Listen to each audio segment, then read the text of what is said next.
लातूरला पुढे नेण्याचं काम आदरणीय अमित भैया देशमुख साहेब त्या ठिकाणी करतायत, याचा आम्हाला मनापासून आनंद या निमित्तानं आहे.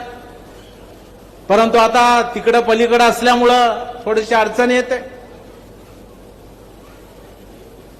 पलीकडे बसावं लागलेलं असल्यामुळं त्यांना खूप वाटतं हे करावं ते करावं, ते झालं पाहिजे, त्यांच्या खूप अपेक्षा आहेत, विजन आहे.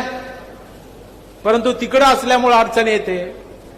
त्यामुळे मी कानात कधी कधी म्हणत असतो, भैया जरा बघा लवकर काय होतंय का बघा. पण त्यांचं आपलं अगदी शिस्तबद्ध असतं, योग्य वेळ आल्यावर योग्य निर्णय घेऊ. त्यामुळं आम्ही आपलं आस लावून बसलेलो आहोत आणि हार पण असा धरून बसलेलो आहोत. आपल्याला जेव्हा वाटेल तेव्हा आपण निर्णय घ्यावा.